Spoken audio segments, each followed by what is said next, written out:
It's Nolan. Now, before we get started, make sure y'all hitting that like button. Make sure y'all sharing it on your respective platforms. Let somebody know what we're doing today. Now, let's get into the show. Yeah. Y'all must have forgot I'm on my Roy Jones. Flow terminally ill, talking full blown. The Ghost Rider, I wrote the script to your tombstone. Kill your favorite rappers at tandems, call it a group home.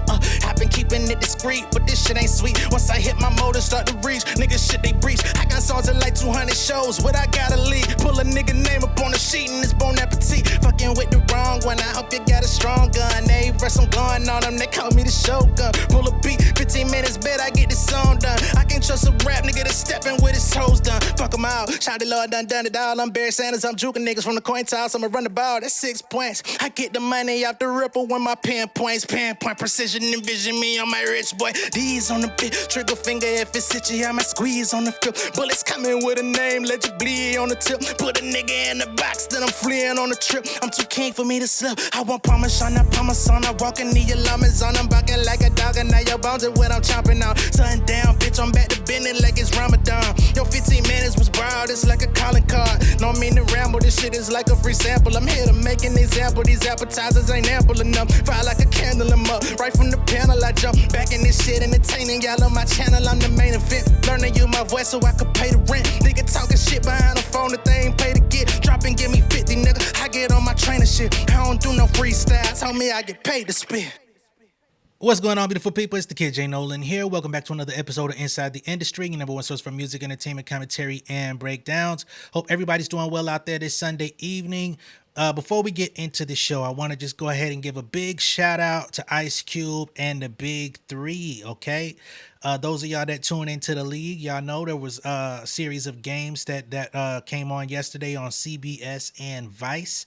And your boy J Nolan ended up getting a song placement during those big three games in a commercial that featured Joe Johnson and some of the other players.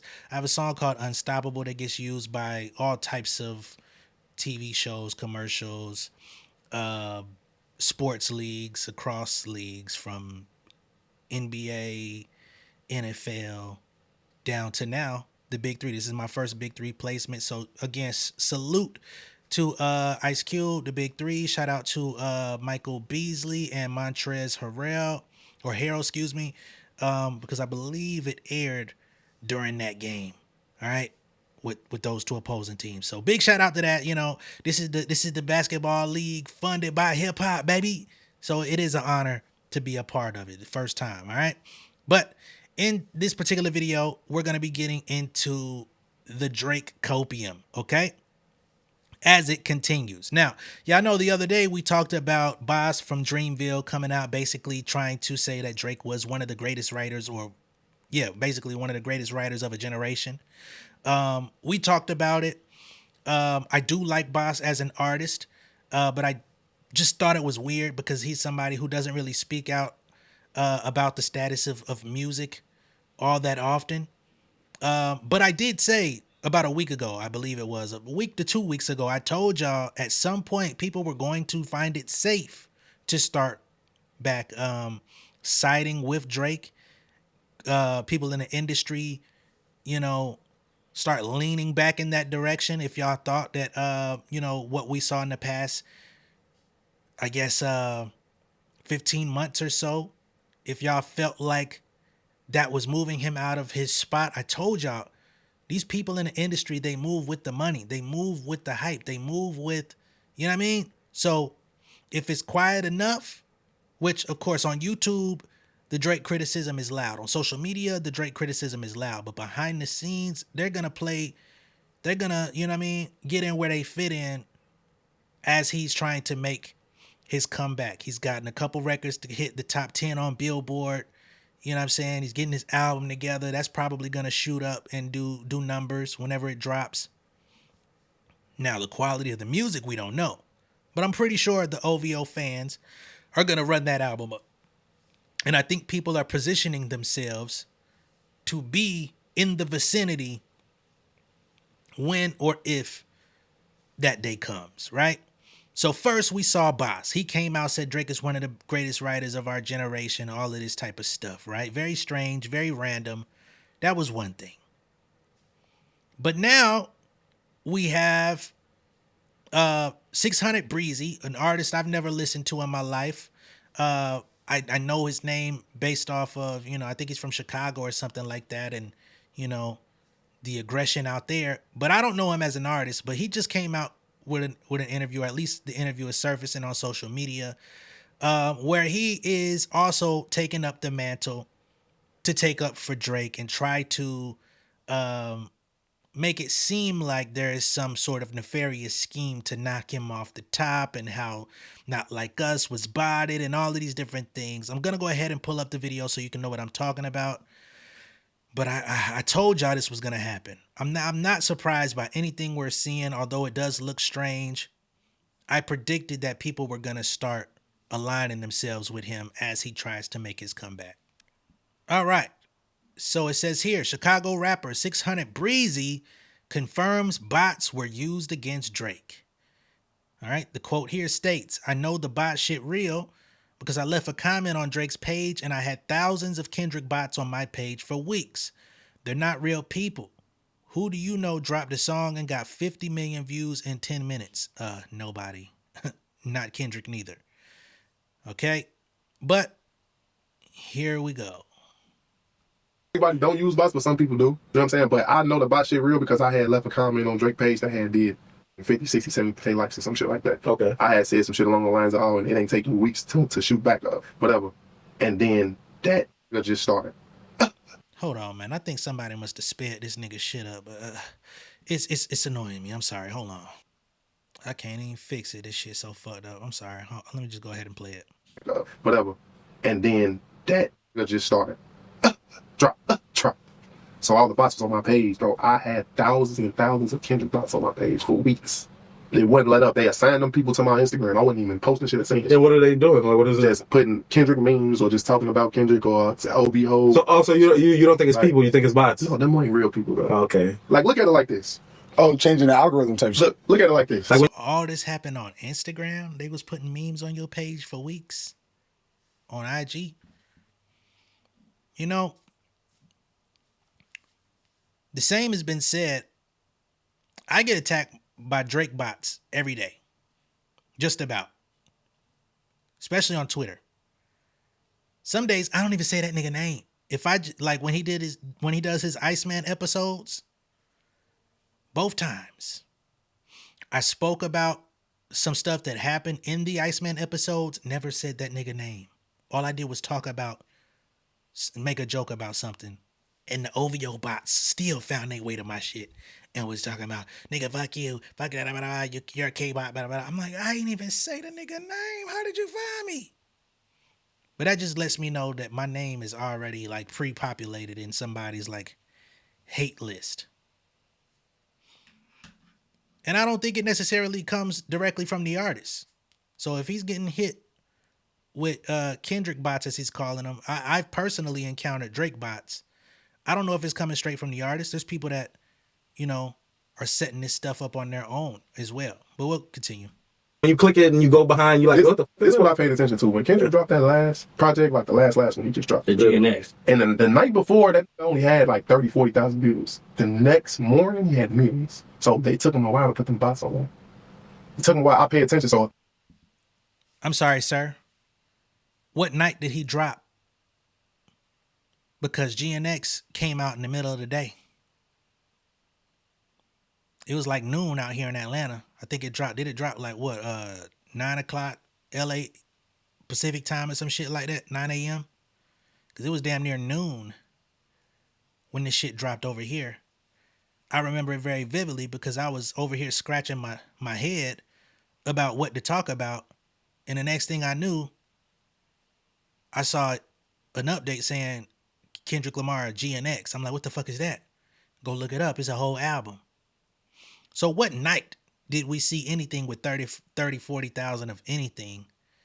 Because nothing Kendrick drops debuts with 30, 40,000 of nothing. Right? So what are we talking about?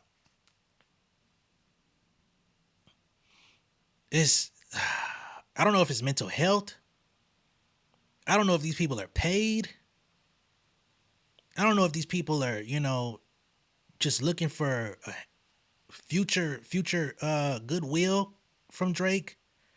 But some of the narratives that get put out here are just like weird. If niggas know they think what I think, they know what I'm talking about. Okay. And then, who do you know drop a song and got fucking 20, 30, 40, 50 million views in 10 minutes? Nobody. Nobody. That was help.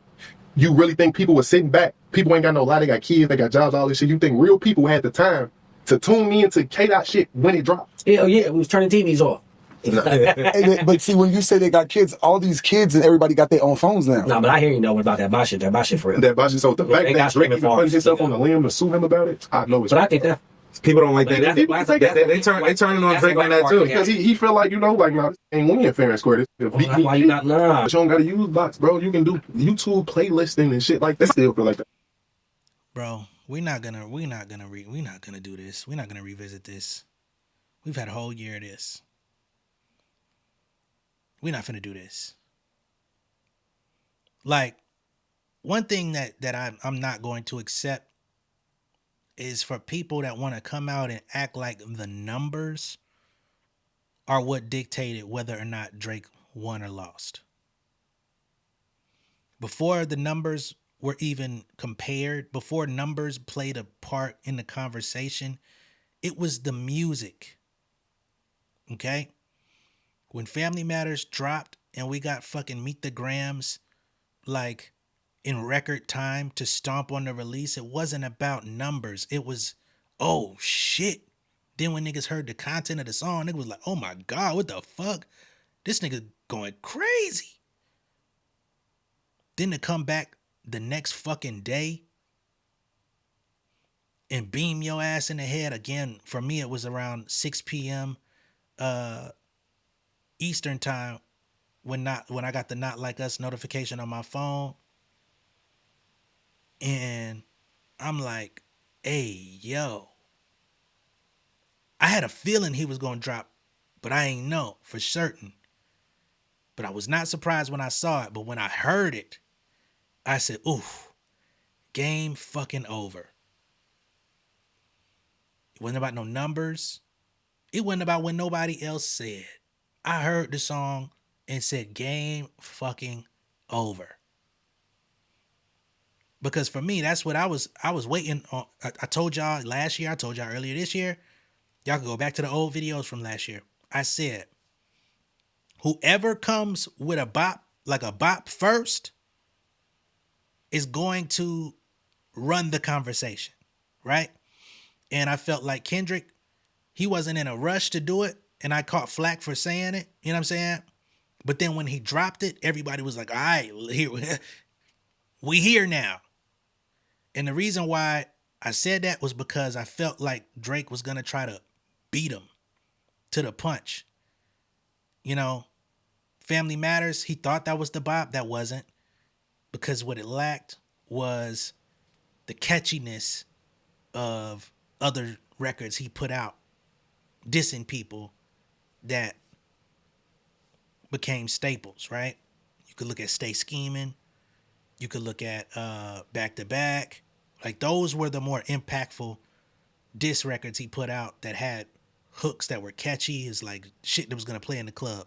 Him trying to step into Kendrick's lane and rap on 3 different beats and rap for 6 minutes or what have you, that's not his strong point.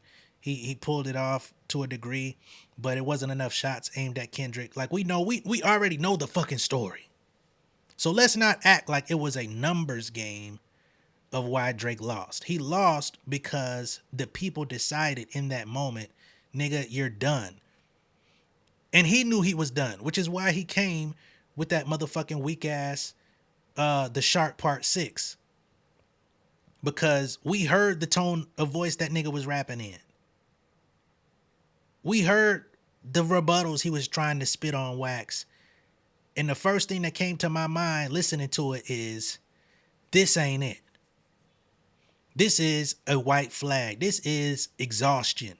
This is dehydration on record. Like, if dehydration needed a soundtrack, The Shark Part 6 would come on. But we're going to progress with the show. I'm not going to stay here on 600 Breezy for too long.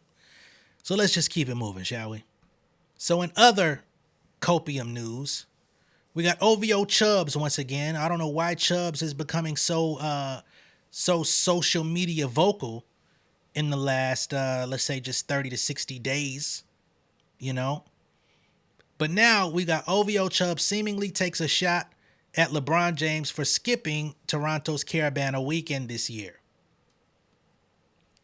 So as you can see here, it says, man stayed home this banner. LOL. Thought it was tradition. Okay? So basically, when LeBron and Drake and all the guys were cool, he would come out to Toronto for Carabana weekend, which is a Caribbean festival type of thing. You know what I mean? Just to give people context. And once upon a time, OVO Fest used to take place, I believe, at around the same time. But of course, OVO Fest has been out of production for a couple years. It's supposed to return back this year, but I still don't see no dates for it.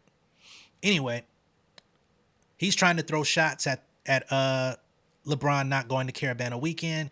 And I've seen some people out there that are basically trying to say that what Chubbs means by him staying home this Carabana is basically to say that in past years, LeBron may have gone out to Toronto and was spreading his royal oats in the city while hanging with Drake, OVO, and the guys. But since he's now separated himself from Drake, he's Mr. Not Like Us, he's more Team Kendrick, he wants to appear as the family man. Therefore, he's not going to go fly out to Carabana weekend to be with Drake and the fuck niggas. You know what I'm saying? That's not my perspective. That's not what I'm saying. It's what I've been seeing as additional context to what Chubbs is saying. I don't know any of that to be true. I don't know what the fuck LeBron James does in his life, personal life. They've been trying to put cheating allegations on him for years. I'm not invested in it. You know what I'm saying? I'm not going digging to try to find a sliver of infidelity in that nigga's life. If it ain't out there, it is what it is, right?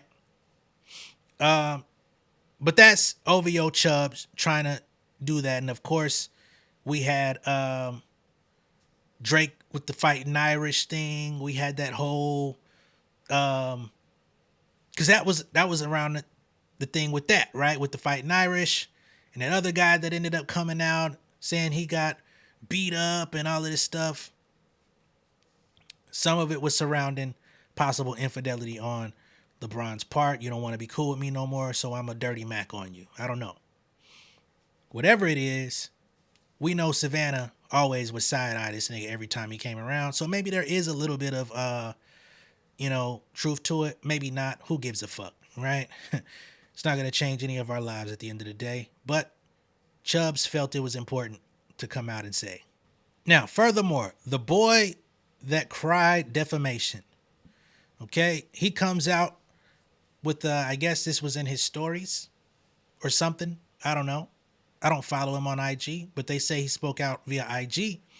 He says, my first thought when they get to talking out the side of their mouth is never fear or doubt.